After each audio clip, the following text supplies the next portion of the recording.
Assalamualaikum warahmatullahi wabarakatuh. Apa kabar pemirsa Banjar TV? Senang sekali kami dapat menjumpai Anda kembali kali ini dalam Lintas Banua Sepekan, edisi Minggu 29 November 2020. Serangkaian berita terpilih selama sepekan ini akan kami hadirkan ke hadapan Anda. Bersama Selianti Rizni, kita ikuti berita selengkapnya.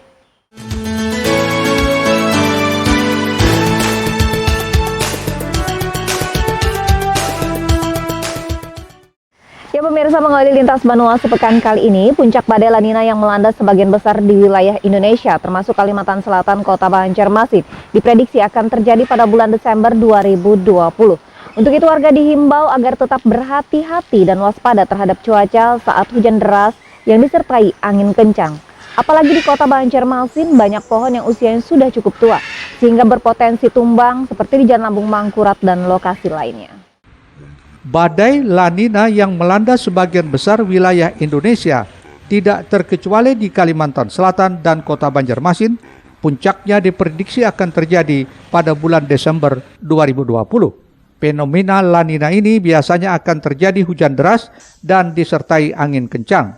Menyusul hal itu, Kepala Pelaksana Badan Penanggulangan Bencana Daerah BPBD Kota Banjarmasin, Muhammad Hilmi menghimbau agar seluruh masyarakat Kota Banjarmasin tetap hati-hati dan waspada terhadap cuaca, terutama di wilayah yang banyak pepohonannya.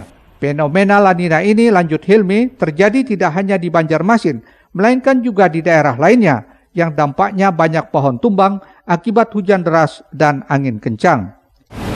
Terutama yang di daerah-daerah banyak pohonnya gitu, karena saat ini cuaca masih di mana-mana, artinya bukan kita di Banjarmasin aja, di lain pun banyak pohon-pohon tumbang akibat hujan deras dan angin kencang gitu. Helmi juga meminta kepada masyarakat jika sewaktu-waktu terjadi hujan deras dan disertai angin kencang agar tidak berteduh di bawah pohon karena dikhawatirkan pohon dapat tumbang. Apalagi di Banjarmasin banyak pohon yang usianya sudah cukup tua sehingga berpotensi tumbang seperti di Jalan Lambung Mangkurat dan lokasi lainnya.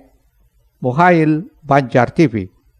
Selanjutnya pemirsa, DPRD Kota Banjarmasin menyetujui anggaran 10 miliar untuk pembangunan Puskesmas Sungai Andai. Anggaran itu diperuntukkan bagi pembangunan fisik dan penyediaan alat kesehatan atau Alkes. Selain anggaran pembangunan Puskesmas Sungai Andai, DPRD Kota Banjarmasin juga menyetujui anggaran tambahan pembangunan RSUD Sultan Suriansah 20 miliar rupiah.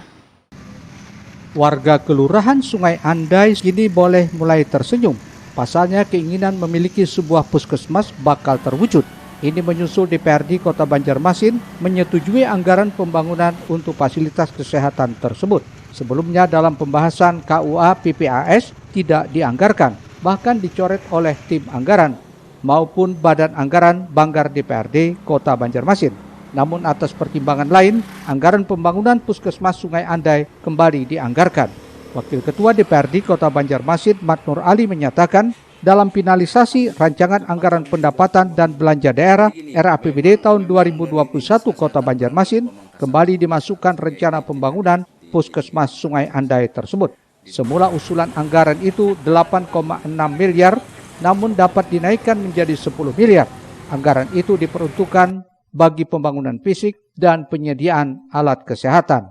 Misalnya di tahun 2021 itu Puskesmas Sungai Andai itu sudah bisa dilaksanakan pembangunannya. Ya, itu rencana tingkat 3 atau tingkat 4 ya. Nah kemudian pagu anggaran yang sebelum itu kemarin yang tidak disetujui itu 8,6 miliar ya, pagunya kemarin itu insya Allah saya minta dengan penggeseran di dalam dengan pendidikan itu sekitar 10 miliar. Kalau 10 M saya rasa mungkin lebih pada cukup ya. Selain itu apa aja Pak? Itu di luar DED ya, di luar DED. Artinya pembangunan fisik dari awal. Insya Allah itu cukup ya, cukup. Saya minta 10 M itu bisa sampai dengan peralatannya. Mat Nur Ali mengungkapkan saat menjabat sebagai Ketua Komisi 4 yang membidangi kesehatan, dirinya terus mengawal rencana pembangunan puskesmas itu. Menurutnya rencana pembangunan puskesmas itu sudah dibahas dan dimasukkan dalam musyawarah rencana pembangunan Musrenbang baik tingkat kelurahan, kecamatan hingga tingkat kota Banjarmasin. Murtasia, Banjar TV.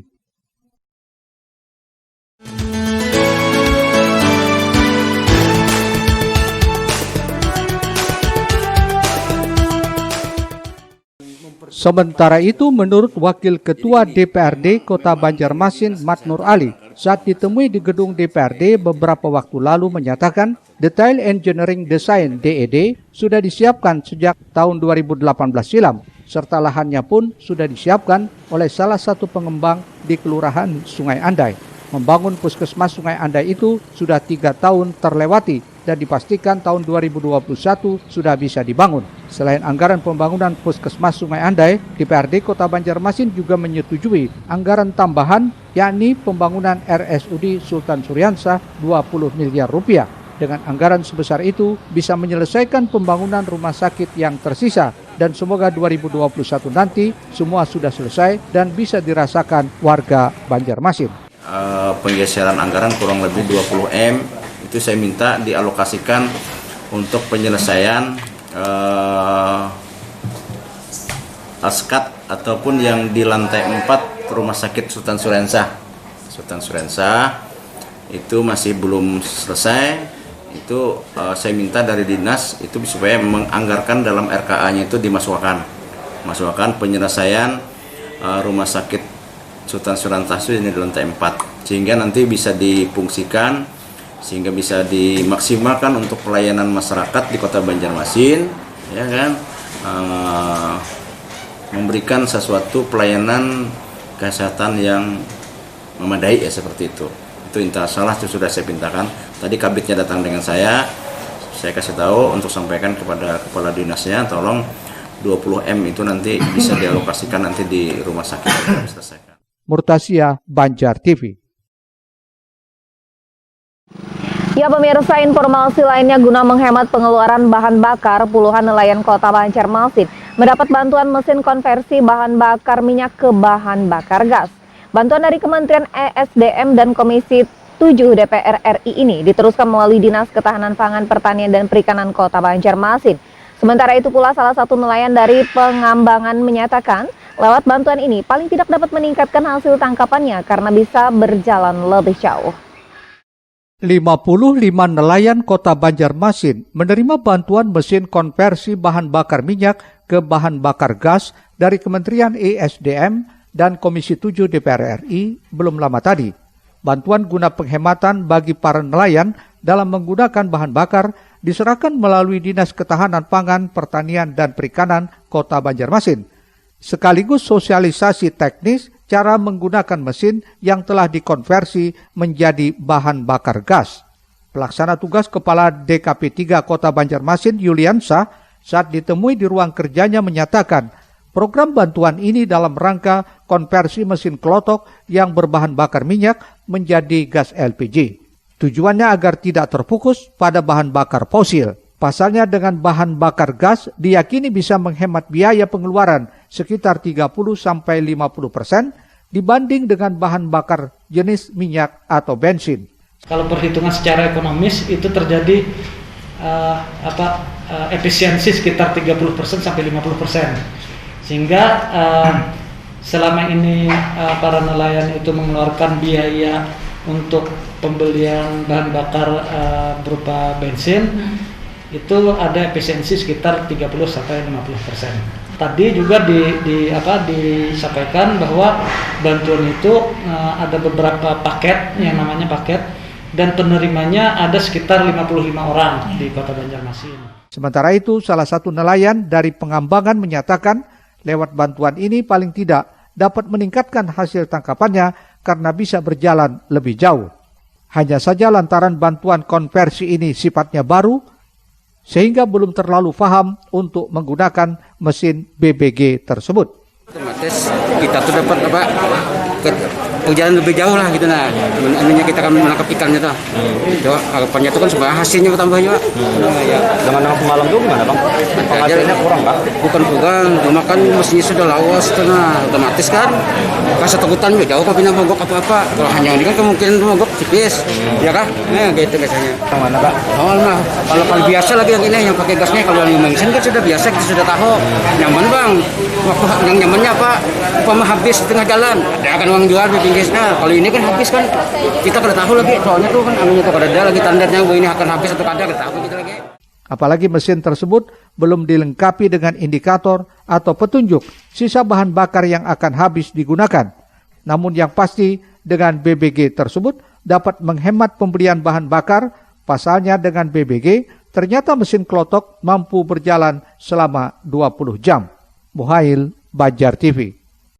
Pemirsa, pemerintah Kota Banjarmasin melalui Dinas Kebudayaan dan Pariwisata menggelar sosialisasi sertifikasi protokol kesehatan berbasis CHSE atau Clinic Health Safety and Environment Sustainability.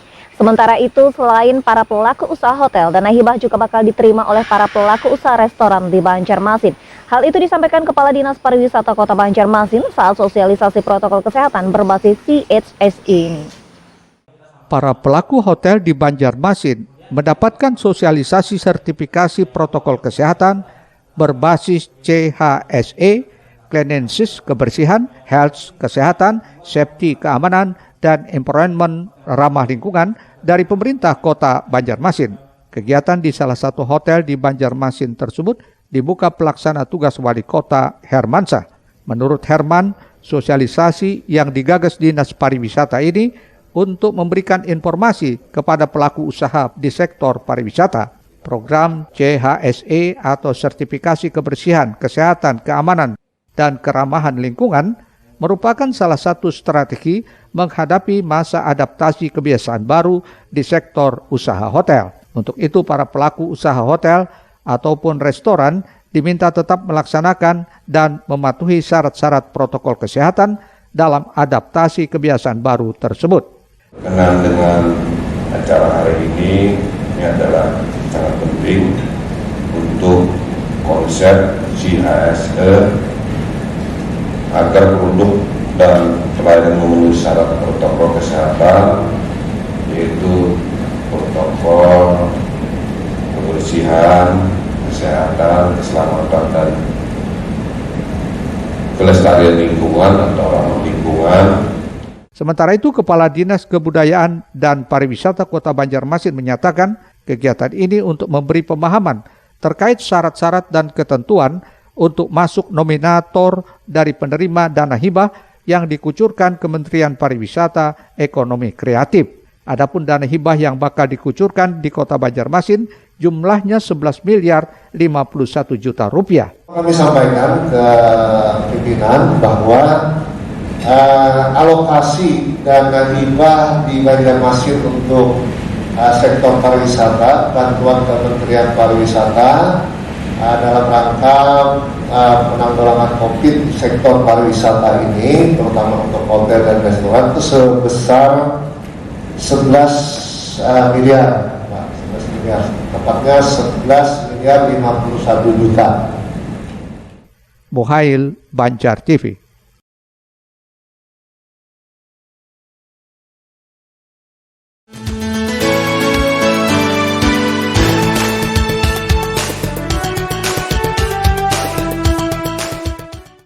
Beragam bantuan pemerintah dikucurkan di tengah pandemi COVID-19. Pemerintah melalui Kementerian Pariwisata dan Ekonomi Kreatif menggelontorkan dana hibah untuk pelaku usaha pariwisata di seluruh daerah di Indonesia, termasuk di Kalimantan Selatan, Kota Banjarmasin.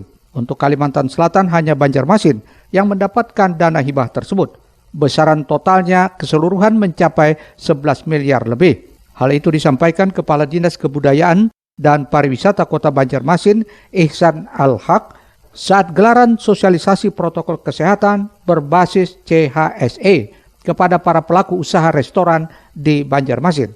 Dana 11 miliar tersebut akan diberikan kepada pelaku pariwisata yang bergerak di bidang perhotelan, restoran, maupun tempat wisata lainnya. Dana hibah dapat diterima jika memenuhi persyaratan dan kriteria yang telah ditentukan Kementerian Pariwisata dan Ekonomi Kreatif. Syarat tersebut diantaranya harus berbadan usaha, rutin membayar pajak, dan tidak ada tunggakan dari Januari hingga bulan Agustus 2020. Untuk Kalsel itu sekitar 11 miliar alokasinya. Nah, nanti tergantung serapan. berapa yang mampu diserap sesuai dengan kriteria atau standar yang ditetapkan oleh Kementerian Pariwisata. Nah, kemudian siapa saja yang menerima? Nah, yang menerima adalah pelaku pariwisata yang bergerak di bidang hotel, restoran, maupun tempat wisata. Itu sudah ada kriterianya ditetapkan oleh kementerian. Nah, misalkan harus berbadan usaha, tidak bisa. Untuk yang pelaku yang hotel, restoran itu harus berbadan usaha. Nah, kemudian mereka membayar pajak. Lebih jauh, Ihsan menyebutkan di Banjarmasin jumlah pelaku usaha pariwisata yang sudah masuk nominasi untuk mendapatkan dana hibah ada sekitar 101 usaha hotel dan 47 usaha restoran. Adapun besaran nilai bantuan yang diterima antara 2 juta sampai 100 juta rupiah lebih oleh masing-masing pelaku usaha pariwisata. Muhail, Banjar TV. Informasi selanjutnya, pemirsa, pemerintah Kota Banjarmasin sampai saat ini masih menunggu kepastian distribusi vaksin COVID-19 dari pemerintah pusat. Selain itu pula belum juga dipetakan kepada siapa saja vaksin tersebut akan diberikan. Sementara itu, Kepala Dinkes Kota Banjarmasin, Maciriadi, menjelaskan vaksin tersebut tidak lagi diberikan kepada orang yang sudah pernah terpapar COVID-19. Artinya, vaksin diberikan kepada orang yang belum pernah terinfeksi COVID-19 dengan sasaran usia antara 18 sampai 59 tahun. Pemerintah Kota Banjarmasin, dalam hal ini Dinas Kesehatan, masih menunggu kepastian distribusi vaksin COVID-19 dari pemerintah pusat. Pasalnya sejauh ini belum ada kabar kapan vaksin tersebut akan diterima dan dilaksanakan. Meski demikian, Banjarmasin telah siap baik secara SDM maupun mekanisme untuk melaksanakan pemberian vaksin tersebut. Setidaknya hal itu disampaikan Kepala Dinas Kesehatan Kota Banjarmasin, Mahli Riyadi, di Balai Kota. Banjarmasin Dinas Kesehatan pada prinsipnya siap melaksanakan, ya, baik persiapan sumber daya manusia, orangnya, dan mekanisme serta teknis kita sudah siap, ya, tinggal menunggu distribusi dari pusat, karena sejauh ini memang belum ada pendistribusian, ya kita menunggu saja. Sementara itu disinggung akan diprioritaskan kepada siapa saja vaksin tersebut. Mahli mengaku belum memetakan terkait hal itu karena juga masih menunggu arahan pusat. Namun yang jelas, lanjut Mahli, vaksin tersebut tidak lagi diberikan kepada orang yang sudah pernah terpapar COVID-19.